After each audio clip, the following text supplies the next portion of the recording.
Staring out of the train window into the darkness, I begin to review the past several years of my life. My wife and I enjoy a comfortable lifestyle. Our children are nearly grown. The community we reside in respects us both.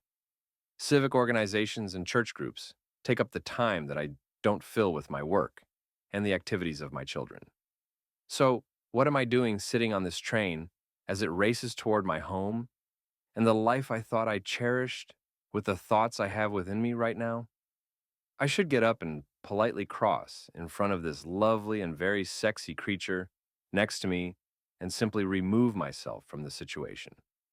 Without even really realizing it or understanding why, I know I can't do that. She has a very powerful hold over me. Several people pass the two of us in the aisle as I sit, too captivated to move, too excited to be still, and too overwhelmed to behave rationally. As I watch the men who pass by, I realize that each and every one of them notices the woman sitting next to me. I wonder if they realize that this woman is holding me captive without having said a single word to me and with only seconds of actual bodily contact. To me, it seems that they must surely be aware of it. She turns several pages of the magazine that was recovered from its earlier fall and her brief tactile encounter with my trousers. She seems to be having no difficulty concentrating at all, and she doesn't seem to be giving me as much thought as I think she would, given what occurred earlier. Never in my life has a woman been so openly clear about what she desires from me, and so patient about letting me give it on my own time. I begin to wonder about all aspects of this petite woman's world. Where is she from? Is she married? Does she frequently touch the hard cocks of strangers? And what is that impossibly unforgettable scent she's wearing? Whether or not I get answers to any of my questions about this woman has, in the less than half an hour that I've been sitting next to her, become completely inconsequential. What really matters is that I continue to distract myself with any thoughts to keep me from staring at her, and most of all from reaching out and touching her. For a while, I can only control my urges and the hard, burning desires for her by thinking her to be the most vile, evil creature that ever walked the face of the earth. That not only doesn't dissuade my cock from its aroused state, but it almost serves to make the possibilities more arousing. Will I come all over myself right there, with only the presence of her, and the thoughts in my head to stroke my cock? Before I can figure out what will happen next, the decisions have been made for me. I have folded the newspaper in my lap finally, realizing that I haven't turned the page the entire time I'm sitting here. It rests on my right knee, with my hands folded atop it in that familiar trifold that is so neat and convenient for reading on trains and subways. She reaches over and ever so lightly places her hand on top of mine. I look over and see that she has put her magazine down and gathered her gloves and purse into her other hand. I can't let her simply leave. What is she trying to tell me with her touch?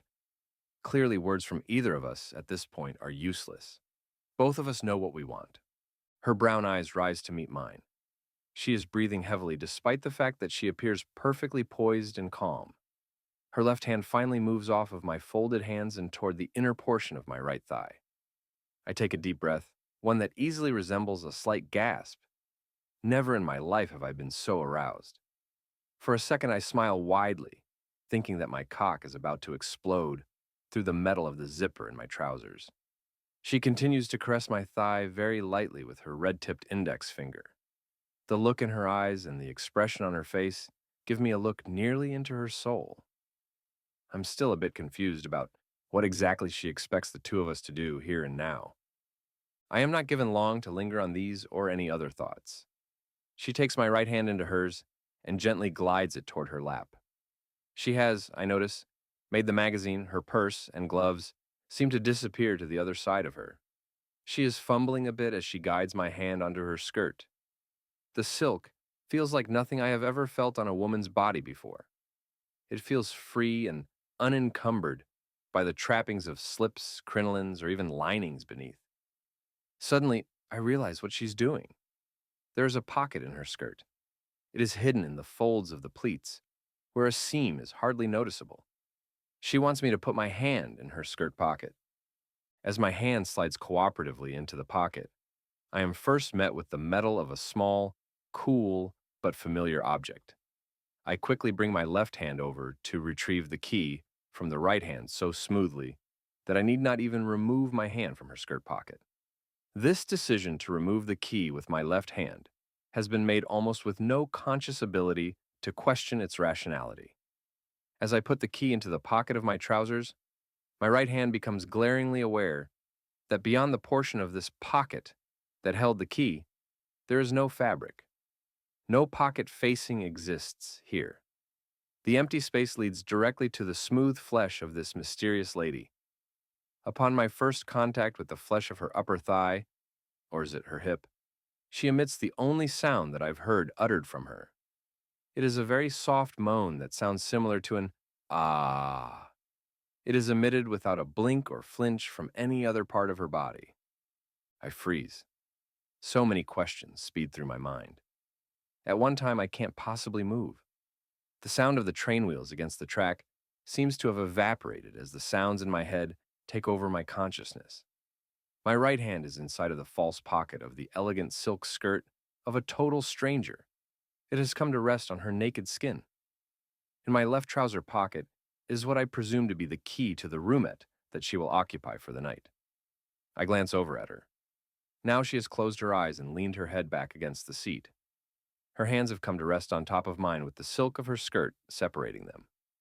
She is neither encouraging nor resisting. She isn't giving further instructions about what I should do next.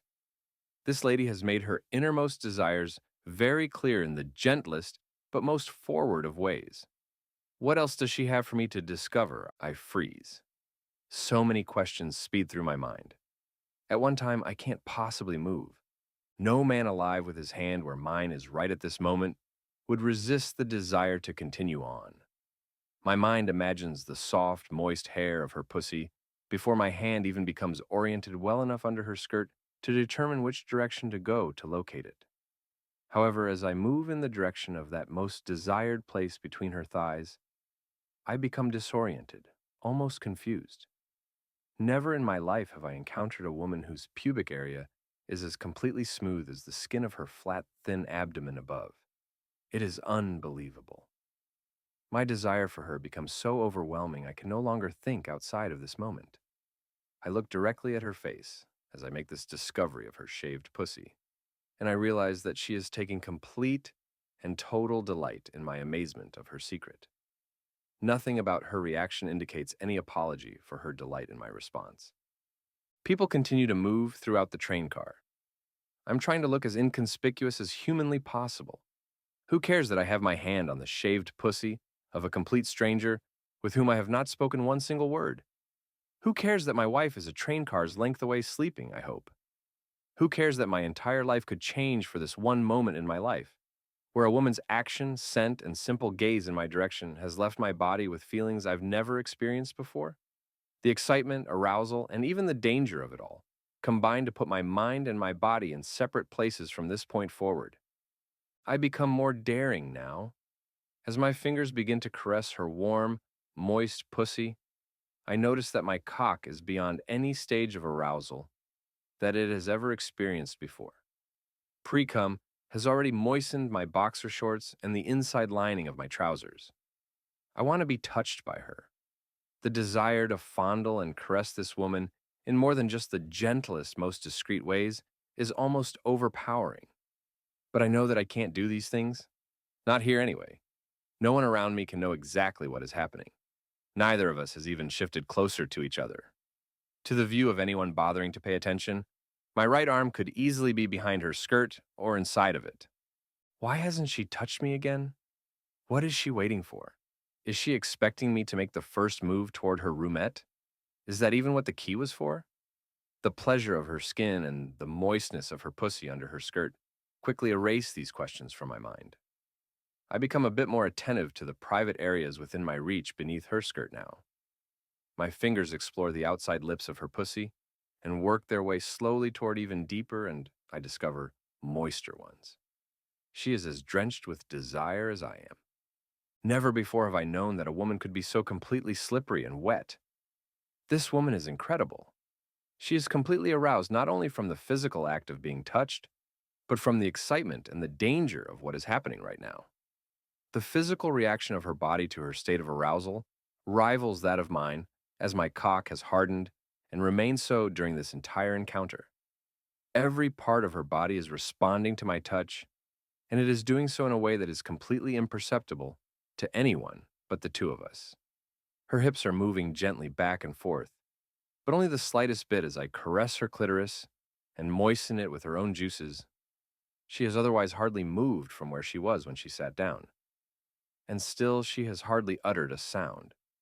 Yet I know she is as close to climaxing as a woman can get. Her clitoris has become almost hard. Her juices are flowing more heavily than before. I long to taste them. The lips of her pussy are swollen from their earlier size. She is breathing more heavily now. Yet she is still completely in control of herself and of me. There is nothing but awe in her ability to control and enjoy herself at the same time. The male body, as I am well aware at this moment, is hardly as cooperative with its mind at such times. A strange thing suddenly happens to me. A feeling of guilt washes through me. Why is she doing this? Who is she? What will happen to my life if I allow her to climax right here in the passenger car of this high-speed train that is rushing my wife and me back toward the life I have come to know and appreciate? My hand stops and rests flat against the place where her bush should be. She doesn't move a muscle. Or does she? I suddenly realize that she is climaxing right here under my palm.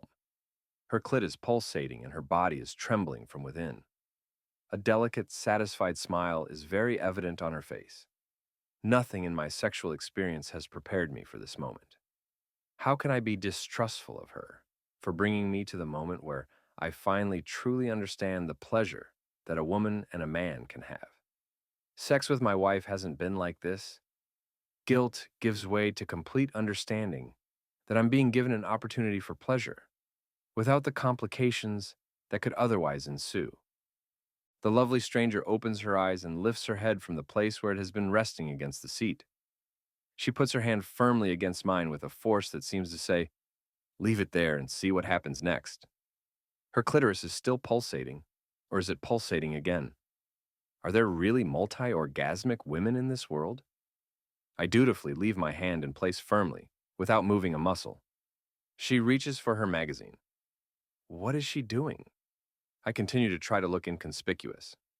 She locates the page she was looking for and tears off just the lower right corner of it.